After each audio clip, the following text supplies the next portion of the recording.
Last week was just a little chaotic. Hi. Yeah.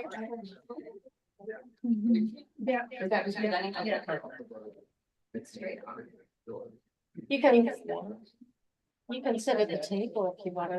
I don't want to have my back. Yeah, you don't want to sit there. Over here. I like to be straight up. Okay. But now you're seeing the back of the presenter. Because this is the presenter and she's presenting up there. Yeah, so Lindsay's the presenter. So you might like the side, if you don't want to be at the table, you might like the side better. Because then you can see Lindsay, but then you might not be able to see the slides. It's your choice. There is, but you don't have to read it. It's for me. It's for like me to follow and generally the type is kind of small, so it's not easy to read. No, I don't make it easy. It's so that I have something to follow, but not down. It's up so that my eyes can be up and I can, and we can read along if we feel like it. And it helps a lot on Zoom because then if we miss something, we can see it right there. So yeah. And it is on YouTube. So like if you want to go back and look at the presentation, you can read it. Yeah. It's you look very dapper. All right. I need the ID again. I joined, but then I quit because I forgot to turn my sound off. You just go to St. Mark's website. Yeah. And join the worship. I know, but that's what I did, and it is meeting 483. Oh, thank whenever you're ready. 483-170. Hold on. Sorry. No, I think I got it now. You're in, yeah. Yes. Yay. But there's still the echo. You've got to say don't connect with sound. Which if you're on an iPad, I believe is now you do now. I believe you go into the settings. It's iPad, so I'm trying to remember. Lindsay trying to figure out her settings. No. How to share your screen. Yeah, she has to get into Zoom first. Oh. I'm in Zoom. Oh, okay. But the problem is the echo and I know with the iPad, it does not ask you if you want to connect with sound. With Android, it does. And I'm trying to remember there's something in the settings with an iPad. You've got your sound on too. That's why she's trying to figure it out. Yeah. I'm trying to figure it out. It's a work in progress. Last year.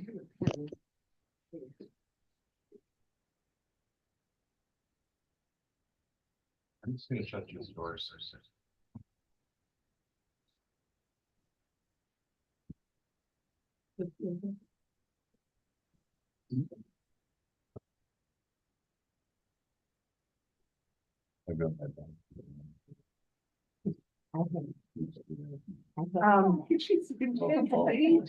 Let's see over you. I'm fine. Can everybody hear me now? I just muted my screen. Yes. So, okay, good. I will. Excellent. Okay, well, now I can share my screen. And no echo. Hey. And no echo.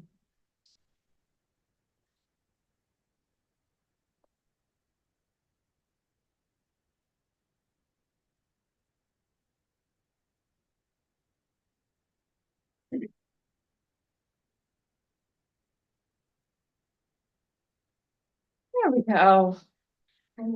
Excellent. Well, good morning. It is October 6th, which means it is a year. It's been a year. Tomorrow, but it's a little later in Israel, Palestine than it is right now. And this is the end of the year before all hell broke loose. But the conditions that broke loose were festering, and they were festering for a very, very, very long time. So it feels like it's been a year since the world's changed. But actually, it's been a year since a lot of tension was brought to the surface, not by any means for the first time, but in such a way that the world could no longer ignore it. And so I'm Lindsey Paris-Lopez.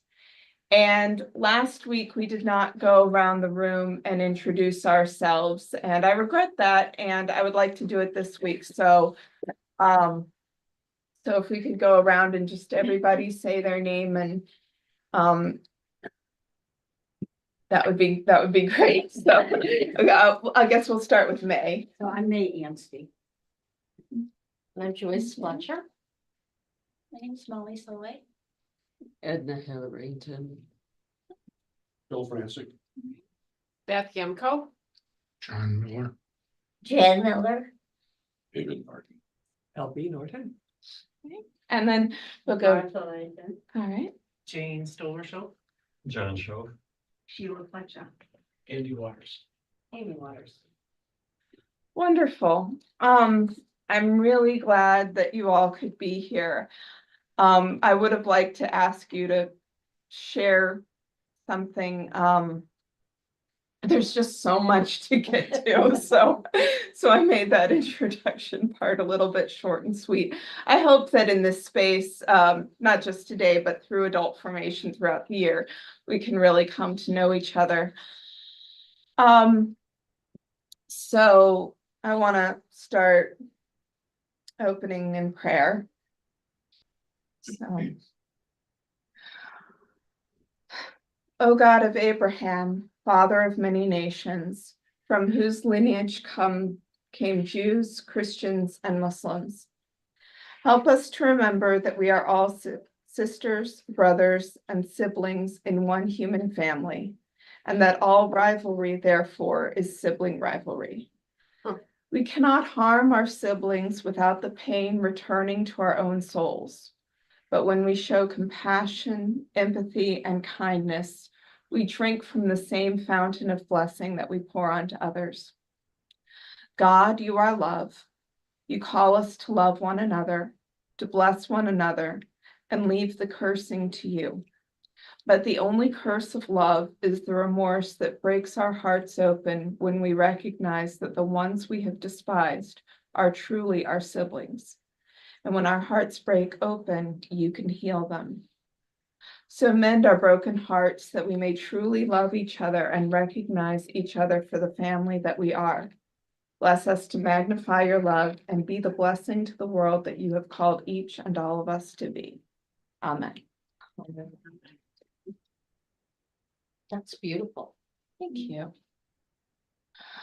So I just put in a recap for anyone who either wasn't here or who needs a second time to take it all in, but I won't go, I'll recap, but I won't spend too long on this. Some of the things that are crucial for understanding the conflict today are that it hasn't really, it's not really a conflict. That's probably the easiest word to use because there is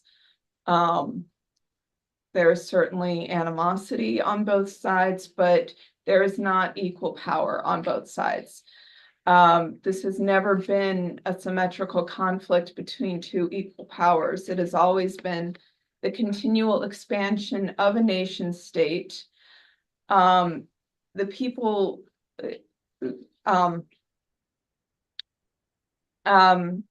who became Israel, there were some Jews living in Palestine, but Israel as a nation became a nation when a larger influx of Jewish people from all over the world moved there. And that movement displaced and replaced the indigenous population of Palestine, the Arab Palestinians living in the land. And it's important to understand that when we talk about Zionism, last week we talked about how there are multiple definitions, multiple understandings, but for the purposes of this presentation and for talking about a way forward into peace, when I use the term Zionism, I'm referring to the movement to establish a Jewish state in the land of Palestine. And that movement began gaining traction in the late 1800s, although there's a Christian form of Zionism that goes back much further. And from the beginning, the founders of Zionism knew that the only way to establish a Jewish state in Palestine would be to displace the Palestinian population by armed force. That was always known by the founders of Zionism, although the people who immigrated to what became Israel did so for their safety, did so for a sense of belonging, did so for some of them for their spiritual and historical ties to the land. But the leaders knew that it would displace the native population. Zionism predates the Holocaust, but the Holocaust convinced millions of the need for a Jewish state. And the Holocaust cannot be understood apart from centuries and generations of anti-Semitism leading up to it.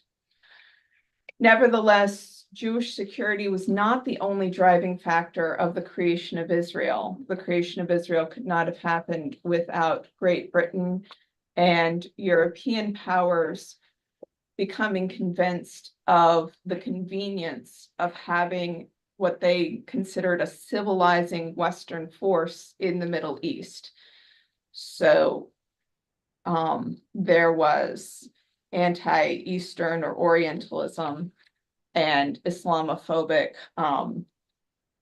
motivations, as well as motivations of greed and power and supremacy, not on the part of immigrating Jews, but on the part of the Western powers that supported that movement. I had another question. I had a question about that. I was thinking it was also guilt. It's also what? Guilt. And the fact that they didn't like Jews regardless. Yeah, there were so many. Getting them away from themselves. They didn't have to deal with it. Yeah, that's. So there's a paradox involved. There was both anti-Semitism and guilt. I think popular support for policies of leadership came out of feeling of guilt or at least pity, right? The idea that, oh, they really do need a homeland because look how horrible the Holocaust was. Look how horrible they've been treated. I think that definitely spurred a lot of popular support. So I have one other question, because this is historical, but not going back as far as Bible times. In Bible times, there was Israel, right? There was a country of Israel, Jewish nation. There a was Jewish nation. I mean, did it have? there was a Jewish nation. It was under the control of the Roman Empire that knew the land as Palestine. I mean, there was the Judaism that we understand in the Bible. That gets very complicated. There were multiple exiles and multiple switching of the predominant faith in that region from Judaism to Christianity to Islam, and after each new religion was started. So there was a point when there was no Christianity in the region, of course, and there was a point where there was no Islam in the region.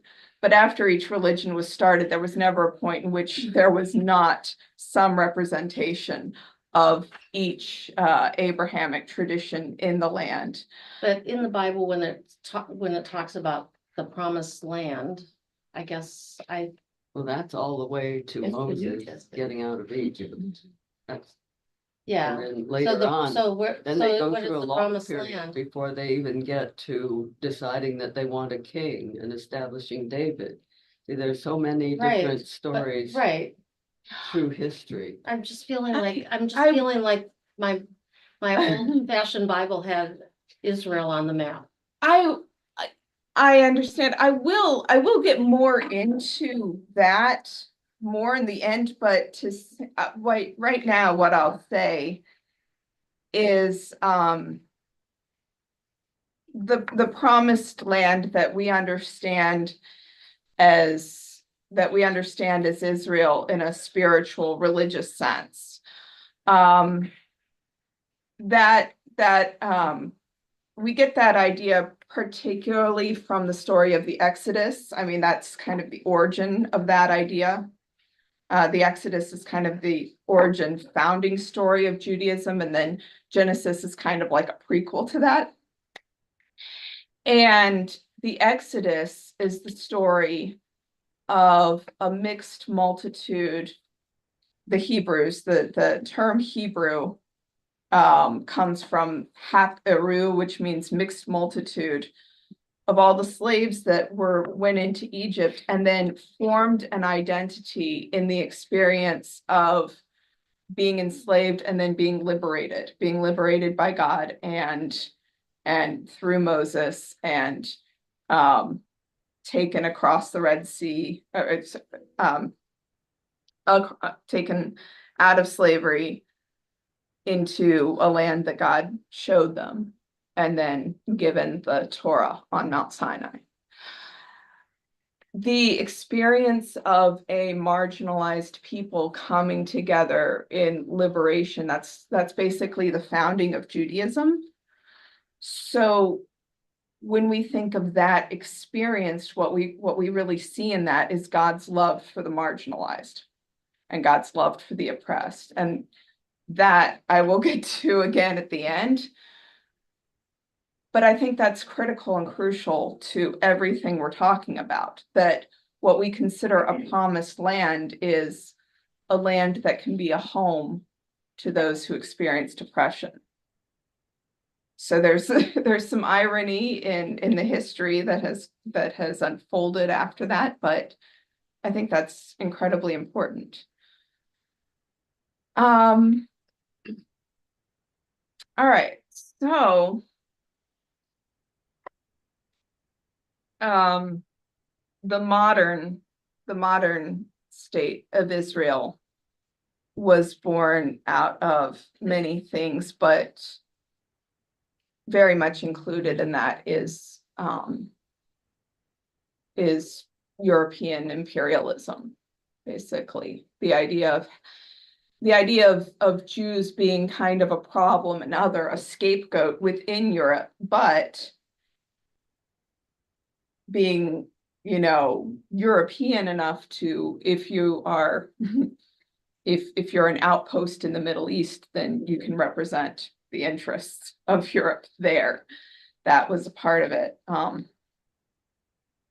So anti-Semitism and Orientalism and Islamophobia all played roles in the creation of Israel. So just to recap, originally Palestinians were partitioned about 45% of the land, while what was going to be Israel was about 55% of the land. But the Palestinians did not accept that partition. And then the systematic expulsion of Palestinians happened in at least two stages at the creation of Israel. The first came before the actual declaration of Israeli independence on May 15th, one day after the British Mandate ended. What year was that? I'm curious. 1948, in 1948. Leading up to that point, forces that became Israeli intelligence forces drove about 300,000 Palestinians from their homes. And then and then Israel was declared, and at that point, some Arab armies reluctantly got involved. But they were relatively powerless against against Israel, which was backed by the superpowers, the United States and the USSR in particular. And for about half a year, 400,000 more Palestinians were driven out. And then when the smoke cleared in January of 1949, Israelis had about 78% of the land, not the 55% that they were originally allocated. So by 1949, Israel had acquired that much land, and the two-state solution refers to that land, and I'll show you a map in the next slide. So, and in 1967, Israel, after a 6-day war, captured what was left of Palestine, as well as parts of the Sinai Peninsula, Arab Egypt, Jerusalem, the Golan Heights, and a little part of Lebanon as well. So the land of Palestine in 1946 is the first map, the green. There is Jewish land at that point. There had been immigration and the buying of land, but there was no Jewish state or homeland there. And then the partition plan, as you can see, it's oddly drawn, but Palestine was supposed to be the green. There was war for about a year, really. It says 47 to 49, but that was end of November 1947 to beginning of 1949, so just about 1 year. And then this map is from 2009.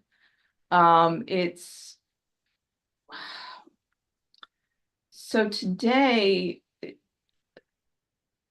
we basically have to take the green strip towards the bottom, which is Gaza. We can't count that anymore. That's been annihilated within the past year. There are people still there, of course, but it is completely unlivable right now. I don't think I got to this last week, so I wanted to explain some of the conditions of the Palestinians prior to October 7th, 2003. So 1 year ago, before everything happened, these were the conditions in Gaza. In 2005, the Israeli military withdrew, but they retained control over the borders, except for the southern border with Egypt, which they still kind of controlled. I mean, they could tell Egypt what to do with that border. The mobility of the people, of course, with the borders being controlled.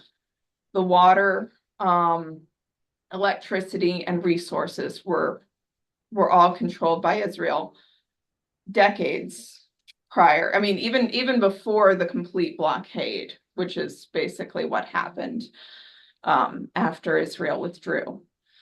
The blockade kept people on a diet. Israel controlled and restricted foods, medicines, and materials, particularly building materials. About 95% of the water was contaminated, making the soil in which to grow food toxic. So they allotted about 4 hours of electricity per day. I should say I took all of this information from an article I wrote years ago. So that was what was true in 2018 when I wrote this, and then I just took it and put it on here. But at that time, they were allowing about 4 hours of electricity per day. And there were routine bombings every couple of years in 2008, 2012, 2014. Those were the big ones that I remember. They happened beyond that, but those are the big ones that I remember. And when I wrote this article in 2018, from 2018 to 2019, which of course was the anniversary of the founding of Israel, because it ended in the number 8. So that was 70 years. There was a great march of return when Palestinians in Gaza marched peacefully toward the border wall. And snipers shot them, most of them they shot to wound, some were killed. Which border? You said you marched towards the border wall. There is a border wall separating Gaza from Israel proper. It was breached on October 7th. Palestinians marched toward that wall to, in commemoration of the Nakba and to protest for their right not to live in an open air prison. Snipers were poised along the wall, and many were shot. So prior to October 7th, Gaza was 141 square mile strip of land in which 2.2 million people, half of whom were children, were trapped and being slowly poisoned. And now they're being more rapidly poisoned. The West Bank, which was already less than 22% of original Palestine, that has shrunk to about 18% of its area for Palestinians, in small isolated blocks. There are about 700,000 Israeli settlers living in the West Bank now, which is an interesting number considering that that's the number of Palestinians that were expelled in the Nakba. So a barrier separates the West Bank and parts of East Jerusalem from Israel proper, and it also cuts into some of the West Bank territory. Israeli armed forces stage regular incursions into the West Bank. This was prior to October 7th. Prior to October 7th,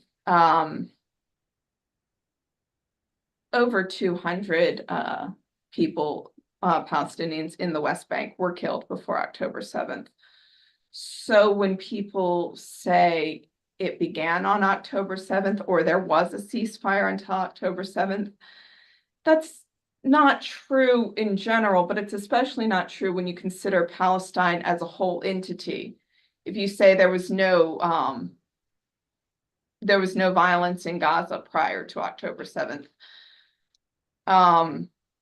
I mean, there had not been bombing for a while, but the Palestinians in the West Bank had been killed a lot that year. In the West Bank, Palestinians are subject to administrative detention without trial, and Israeli prisons have been exposed for torture and abuse, as have United States prisons and United States detention facilities like Guantanamo and Abu Ghraib. So, and then within Israeli proper, 20% of Israel's citizens are Palestinian Arabs. They live under 65 different discriminatory laws, take different rows, are subject to discrimination in housing, healthcare, amenities, incarcerated and unemployed at higher rates. So they do not really enjoy full first-class citizenship, or second or third-class citizenship. These are all the conditions prior to October 7th, and I think that they are important to understand to understand why we have to go forward and to understand why a ceasefire is not enough. We can't go back to the previous status quo. And with Gaza completely unlivable now, there's going to be a refugee crisis. I mean, there already is, but when the smoke clears, when in God's name, the violence stops, if it stops, things can't go back to the way they were. the urgent situation right now, a hypothetical two-state solution cannot include the Gaza Strip because it's been annihilated. I mean, that land is poisonous. I don't think I wouldn't want Israelis to live there. I wouldn't want Palestinians to live there now. And it's sad because that land does have meaning and history, and but it's poisoned. It's very toxic. Maybe eventually, decades from now, it'll be okay, but right now and for a while, it's I'm going to sorry, be I really missed bad. last week, I'm sorry, but. That's okay. How is the land poisoned? I'm curious, I mean, is it, Oh, yeah. was it intentionally poisoned, or is Well- it just the result of warfare? It's the result of warfare, which includes things like white phosphorus, which does poison the land. But at the end of this slide, I write, estimates are that it will take 10 to 15 years just to clear the rubble. So much has been reduced to rubble.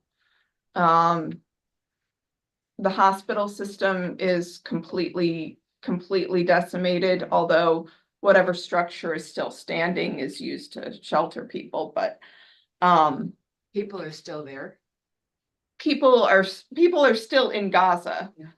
People are still in Gaza, yes, but the hospital system has been destroyed. There are no universities. There are schools. A lot of schools have been bombed, but there are structures that have been schools in the past. But at least 70% of residential buildings have been destroyed.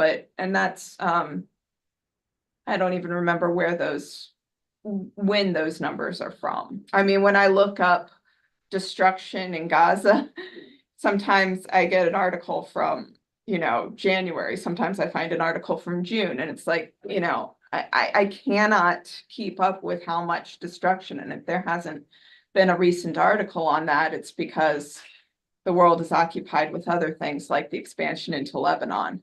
But while all these other things continue, go on, the bombing continues. So it's been so far destroyed. And like I said earlier, prior to October 7th, the land was contaminated because the water was controlled by Israel. There was not enough allocated to Gaza. So it wasn't a healthy place to live for a long time. And it's after this bombing campaign, I mean, the equivalent of multiple Hiroshimas have been deployed over Gaza, 2,000-pound bombs over and over and over again. It's not safe.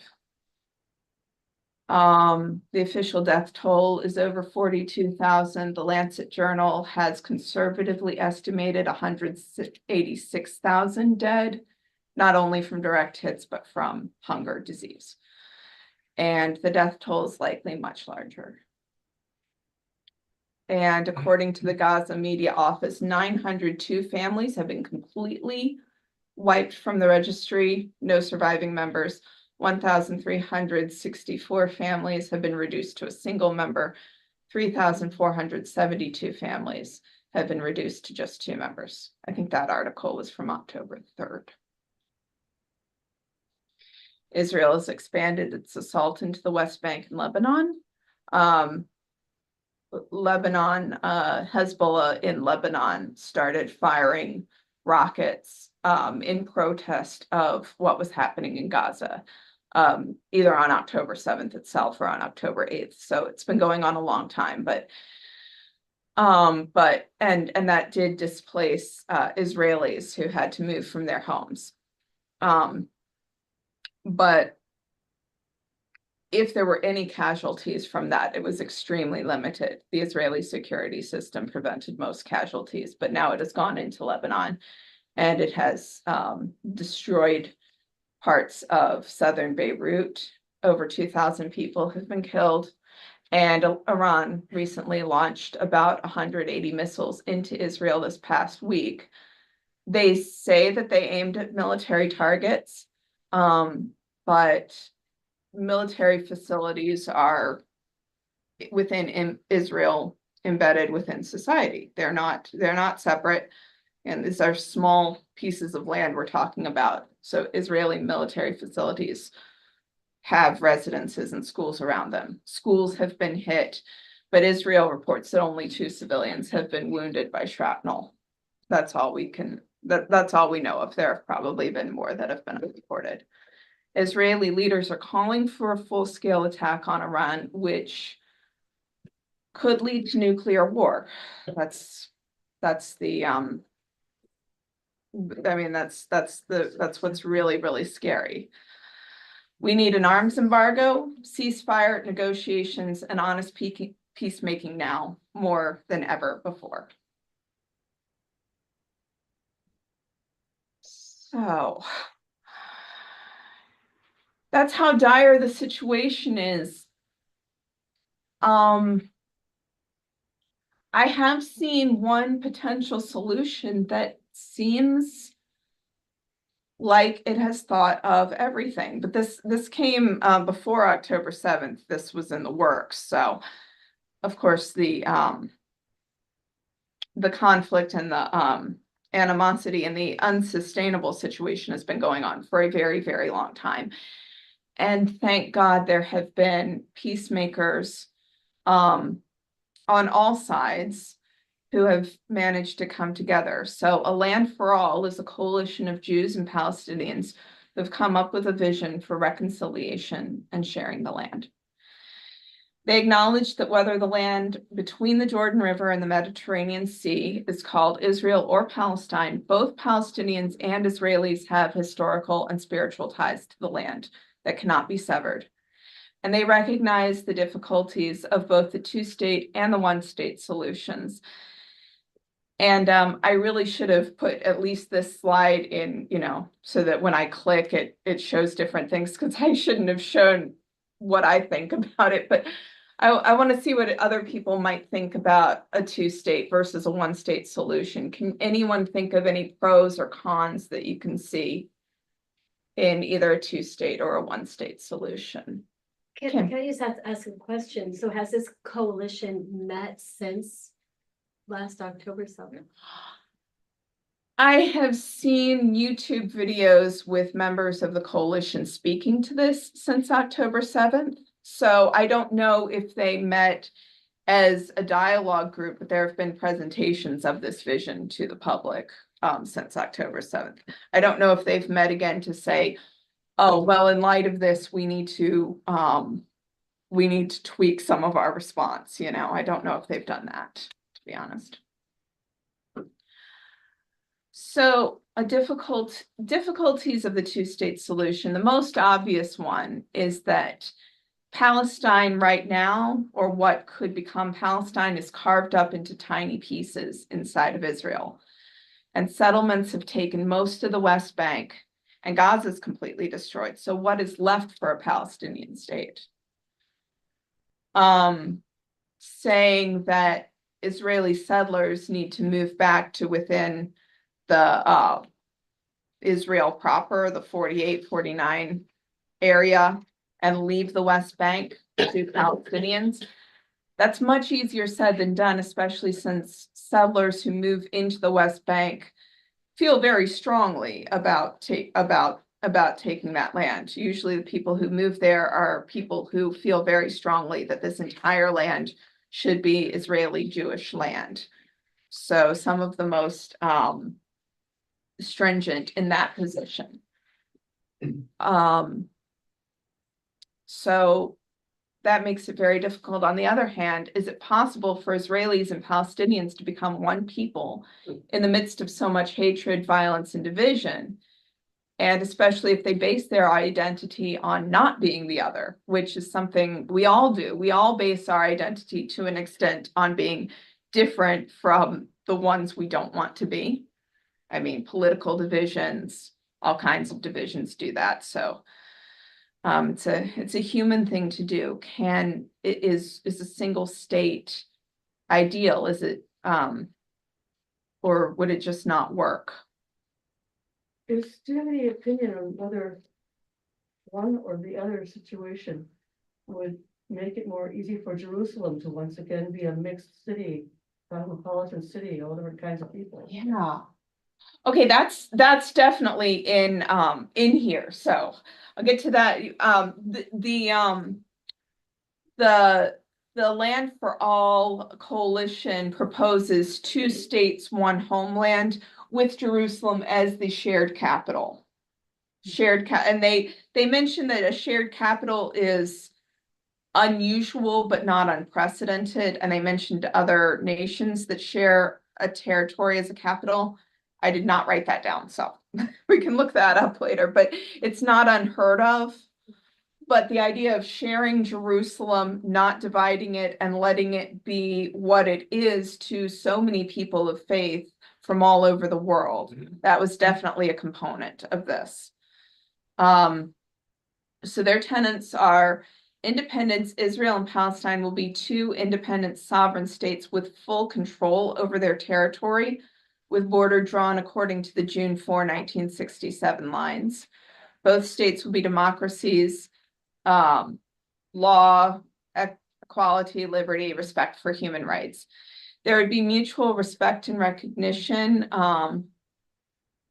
and there would be partnership between the states for things like security and ensuring socioeconomic, civil, environmental protections.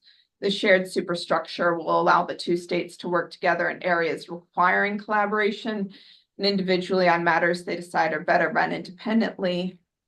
There would be open borders, kind of like the European Union. Political boundaries of Israel and Palestine will be clearly defined, but citizens of each nation will be able to move freely and throughout the entire territory. Palestinians living in what is the state of Israel would have Israeli residency, but Palestinian citizenship, and vice versa. Israelis living within what becomes Palestine would be Palestinian residents, but Israeli citizens. There would be the right of return for Palestinian refugees, but it would come in stages, not all at once, to avoid an inundation of immigration. And it did not, or I didn't see this, but I probably didn't read carefully enough. Right now, if you're Jewish, you can move to Israel and become a citizen. And I don't think that would change. I think that's part of the character. But if there's a restriction on Palestinian refugees, I would assume that there would probably be a process to slow that immigration as well. Although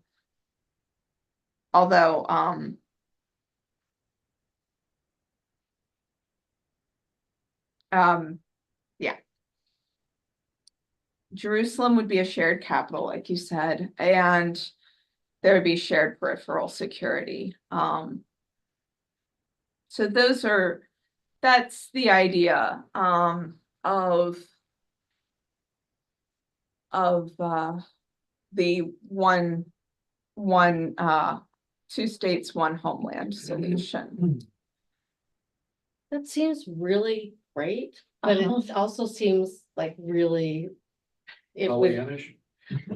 there you go, yeah, I mean, like, I think, ideally, this is perfect, but if you look at all of the animosity that is existent and the power differential, Yeah, when you think of, okay, 2 states shared land, but Israel's got, they have all the toys, yeah, and yeah, yeah.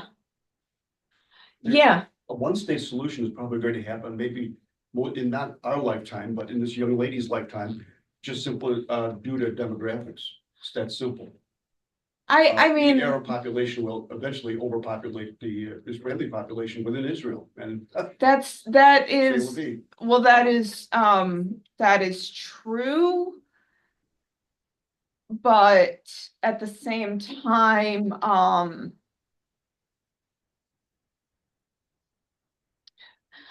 I mean, at the same time, the if the residents of Gaza are not allowed to immigrate into Israel proper, they are going to be refugees. I mean, some will probably stay in Gaza, but like I said, it's unlivable. I think a lot, right now they're trapped there, so I can't even fathom the possibilities. If they don't all die, if they aren't allowed to go to other places, and some have been able to migrate since the beginning of the war, but I don't know what will happen to them, but if Israel doesn't take them in, then that's over 2 million gone.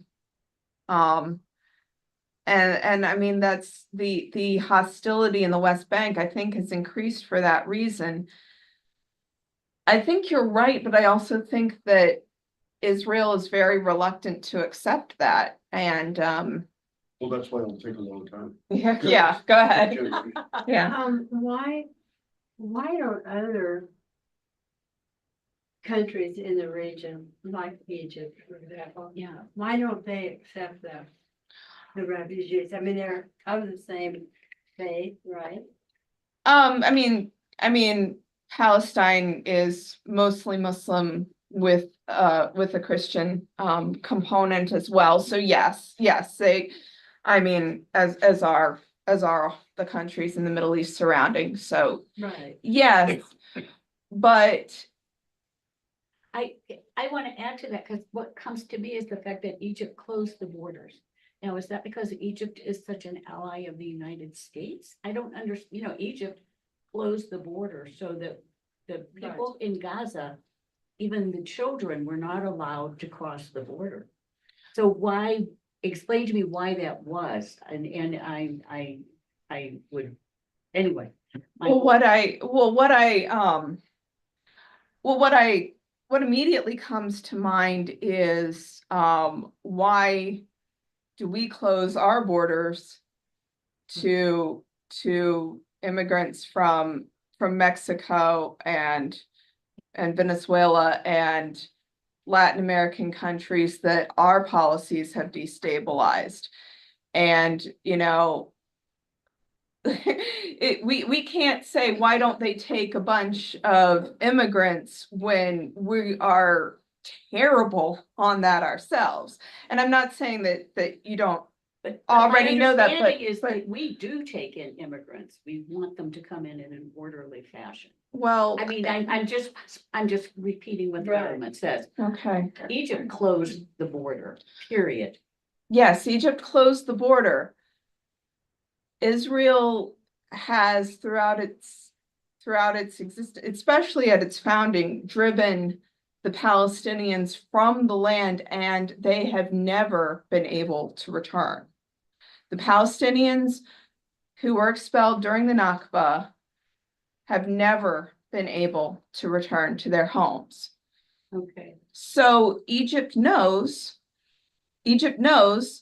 that it's not a temporary solution. They Okay, that's take the them answer. in. That's That the is the answer. That is That's the the answer. answer. Why? There is also pressure from Israel, from the United States and all of that determines what the government in Egypt does. The people and their government are a different story. The people would probably be very, but then again, some people would want to take them in out of sympathy. Others don't want the strain on their resources. Others feel both at exactly the same time, just like we do. So that's the reason. It would not be a temporary come to safety until the smoke clears. It would be a permanent cutting off of the Palestinians from Isn't there the fear that if they open up the border, Israelis are just gonna move in a vacuum and then it's gonna be Israeli territory? That's what I've read in several places. In other words, if they open up the border with Egypt and there's mass exodus from Gaza into Egypt, which the Egyptians don't want that problem, then the Israelis are just gonna fill in. Understandably, there are people that are rattling the drums right now in Israel to basically annex Gaza. yes. Although a year ago, that would have made sense as beautiful beachfront property. Right now that, that makes less sense to me anyway, although not everyone sees it the same way, I suppose. But yeah, that's a part of it too. The expansionist ideals of Zionism have not ended.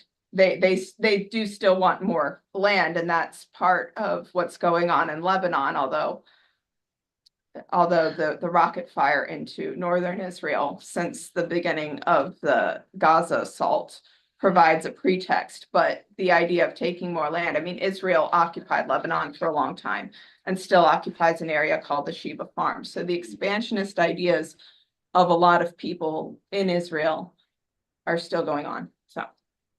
Well. Yeah.